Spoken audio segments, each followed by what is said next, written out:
Jake, what's up, man? So, Blind, How you doing, brother? good, good. How are you? Good, man. Good to see you. See you too, man. You going to the gym? I haven't seen you there. Yeah, I'm there, man. But I've been going like during like the earlier part of the day, man. Yeah, you better off. You get the what is it? Overdosing young guys with the pre-workouts at night, and it becomes romper room, Yeah, from 5 to like 7 is the worst time. Yeah, and I try not to, so I either go late at 7 or I don't go at all. I go to my closer gym, which is, you know, just the gym I pay for that I never really post anything on them because it's the paid gym. Well, first of all, I want to congratulate you on launching your new company, SuperHero Labs. I want to give you a lot of respect for that. It's a great venture, and congratulations, man. Thanks, Vlad. It was hard, tough decision. Again, something I didn't plan. I wasn't planning on it. Uh, Again, because I've been with MHP so long that it was one of those things that I was just comfortable, but not really. So comfortable being that knew the company, been with them for so long, was there for, love Gerard, the people I've been working with and within the company, uh, always great people, and but it was I just wasn't going anywhere. I was going backwards as the years went on, um, and rewarded, not rewarded as I placed better, uh, demoted as I placed bad. You know, Really, demoted. yeah, mostly it was going backwards, whether I did good or bad.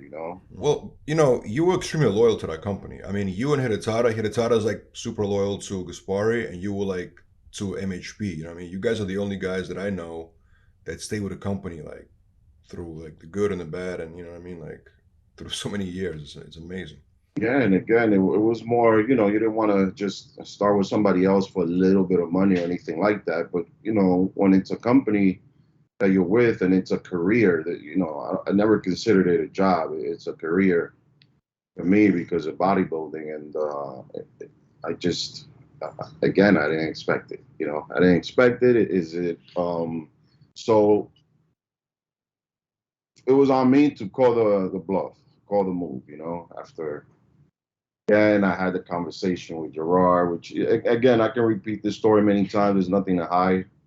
I'm not doing anything, to disrespect Gerard because you have to remember too. You did a lot of the interviews of when times were hard, and in those times, which is I think the most important times, that was when the company was still there, and 99% of the time, that's when the companies leave you.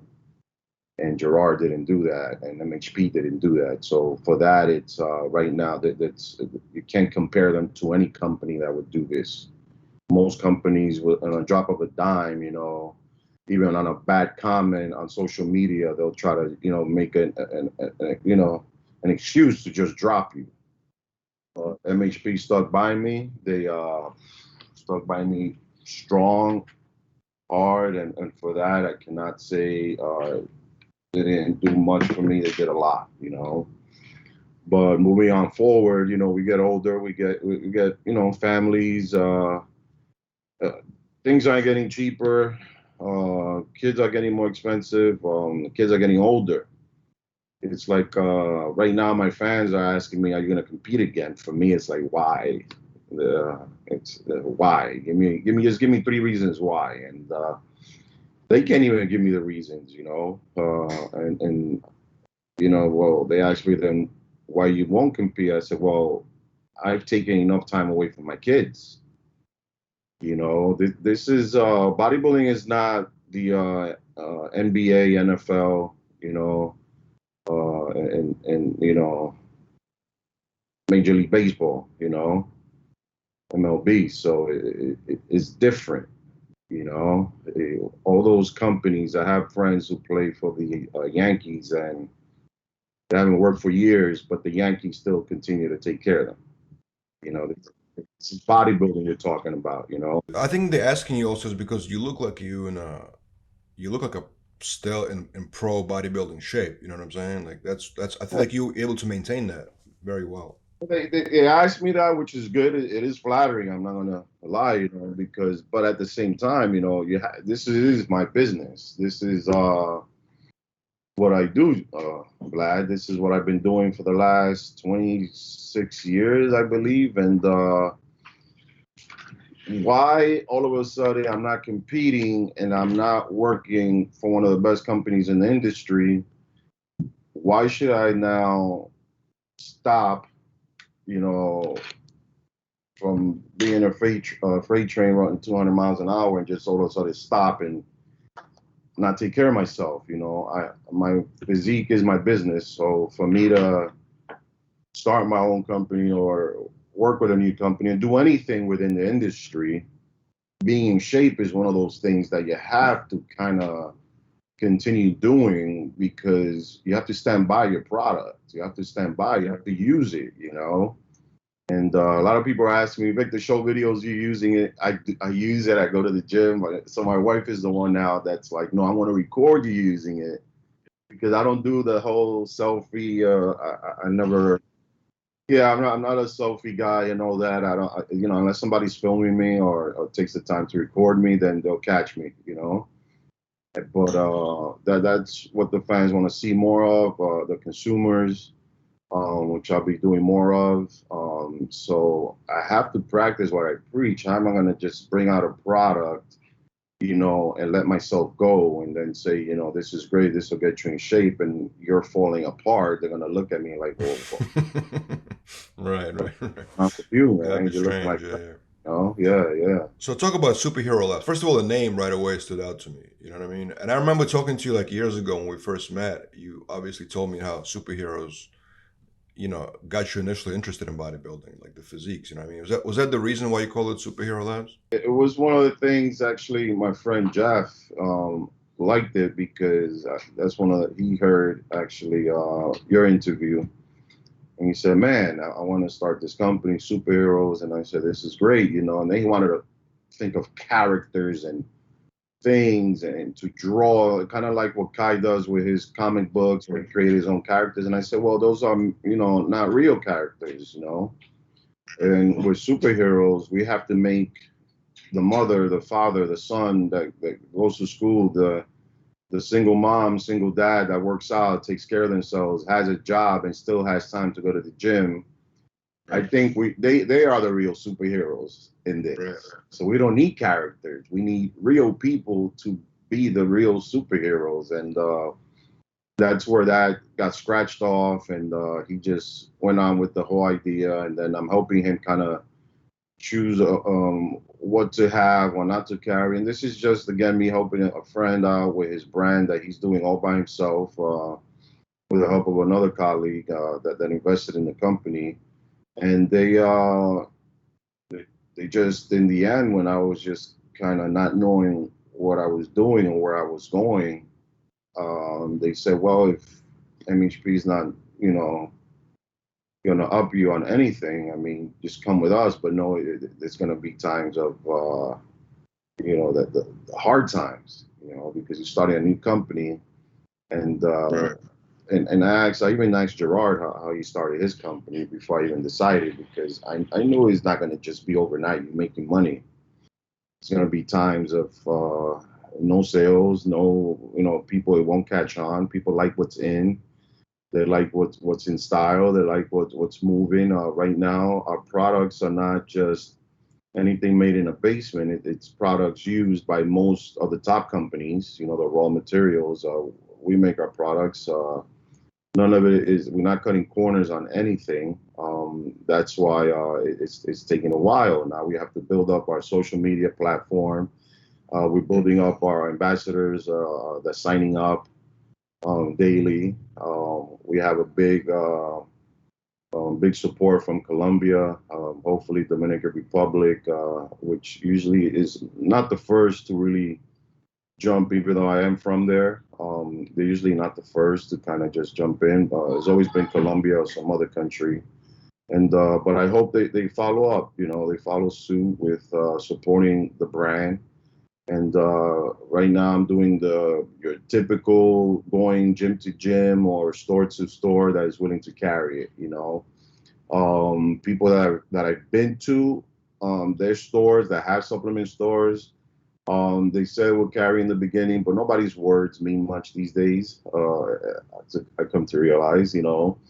But the ones that are, you know, following through and actually, you know, putting in the orders as they promised. When I was telling them maybe about 2 months ago, hey, I might, you know, go with my own brand. They're the first ones to order. They stuck by it, and I praise them for that because there's just very few people that keep the words, and that for that I'm just that gives me a, how do you say, you know, it gives me more hope that the company will do good, you know, because it's not easy. I noticed that SuperHero Labz, your new company, you guys feature a lot of different vitamins in your product line. Talk about the importance of taking vitamins and what vitamins do you personally think are important specifically for bodybuilders? I mean, we keep it simple. I mean, one of them was vitamin C. It's like you don't have to reinvent the wheel, vitamin C. I mean, you saw last year with the whole corona, a lot of overpriced vitamin C's being sold, caps, you know, tabs. We went with capsules for faster absorption. We did your basic, what is it, carnitine, your test boosters, your pre-workout, and your BCAA. Instead of doing powders, we went with sublingual absorption because that was actually one of the products that my friend and business partner Jeff decided to go with, making a patent with it. So you know, and we went with that. Easy to carry, people love it. But also the protein. We went with a non-lactose protein because not everybody, you know how it is now, is people going vegan because they're having issues digesting any milk products. So we went with isolate. You know, it is a little bit more expensive, but like I said, we didn't want to cut corners on just getting a mixed whey protein, putting on a label, and just you know, selling it. Anybody can do that. You know, so I rather go with the better protein anybody can use, and you won't have any stomach issues. We want to create a combination of creatine, glutamine, and HMB. You know, for the younger crowd, I've been getting a lot of emails on that.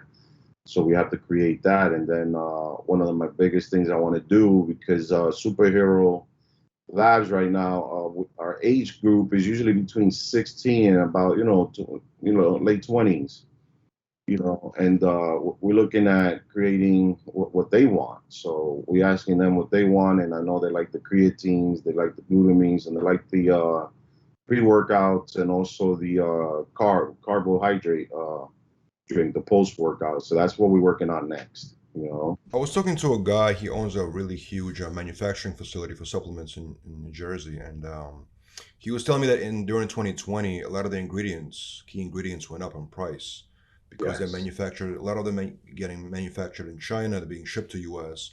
So all the prices for the key ingredients went up. Did you face any of these same issues? Everybody, you know, once everybody's in the supplement industry, it affects everyone the same way. As soon as China got involved with protein, China wasn't making proteins. You go back, I mean, 15 years ago, I mean, China was buying most of their stuff from US or Europe. And China always wakes itself up and then says, why are we doing this? You know, I mean, so once they became, you know, a big portion of the consumers, one, they stopped buying from other companies. Two, they are their own economy. You know, they don't need protein for anybody else. You know how it is. Protein is just, I mean, it's not that difficult. Can you make such a great protein, high absorption? You know, yes, it's going to create more tests, more trials, higher price, and you might have to pay, you know, maybe 75 to $100, which people are not going to do. So keeping it simple with protein is the best way. Chinese decided to do that. They have their own market. They're doing great. They're the biggest consumer, so prices did go up all across the board. Anybody and nobody's getting a good deal because at the end of the day, they're the ones that are, I think, the key people making the raw ingredients. And yes, the price went up on that, on creatine, you name it, and it's something we have to deal with, you know. So the So markup is at that point, you got to decide whether you increase the pricing on your products or you got to eat up those costs, basically. And and that's a tough decision, right? well, it's tough, but we want to stay competitive. So we want to still give them the protein at a good price, you know, because again, we are dealing mostly with the college kids, you know, kids going back, you know, a lot of them they don't have time to eat a meal. They do have time to make a shake. So we want to keep the cost down on the protein, and then our biggest margins will be on the other products, you know, where the prices still haven't been jacked up. You know, your BCAAs, your aminos, your glutamines, your pre-workouts. And that's where it lies, you know, on the tablets or capsules or anything of the sorts.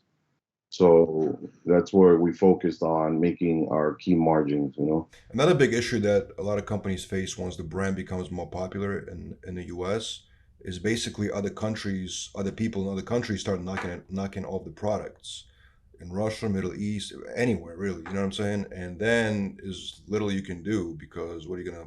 You have to go get a legal team over there. It just becomes a headache, and the consumer is still thinking they're buying the legit product. You know what I mean? And it becomes a mess.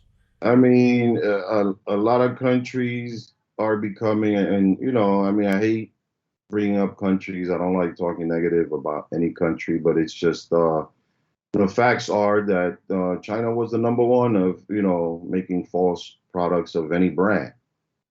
And it was a $1 billion business, and it still is. And other countries started doing it as well. I think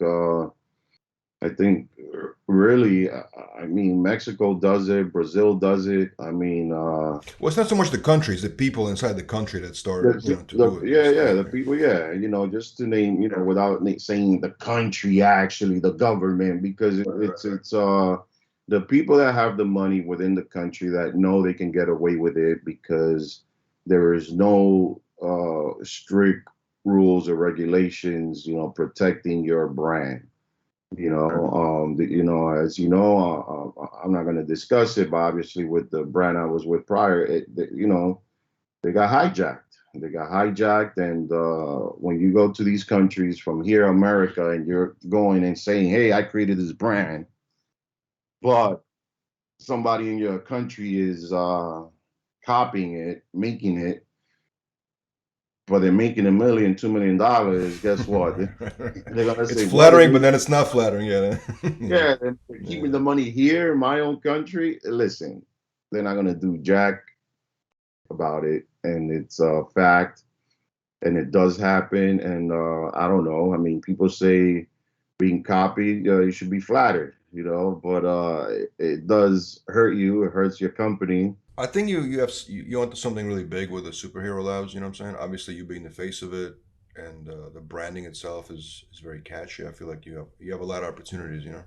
Yeah, I mean, the end goal is actually to start the Dominator brand. The Dominator brand is going to be geared towards the 35 and over. That's really my focus. I mean, kids, whether they use protein or not, they look at weights, they build muscle, and they lose fat. You know, so for kids, anybody young that works out, they're gonna have that first, you know, first few years of gaining muscle, regardless of what supplements they take. Do they need it?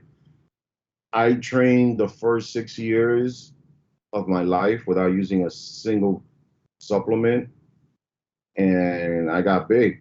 You know, I got big just on eating food, and it's a fact, and it's just there's no secret about it. Could I have gotten bigger using supplements? Of course, maybe another 5-10%. You know, but again, when you're going to into your pocket, it's just it becomes hard. So the Dominator brand is going to focus on the 35 and over, the already established, the working man or woman that really have certain issues with inflammation. I want to create something for inflammation, which is what happens when you start getting older.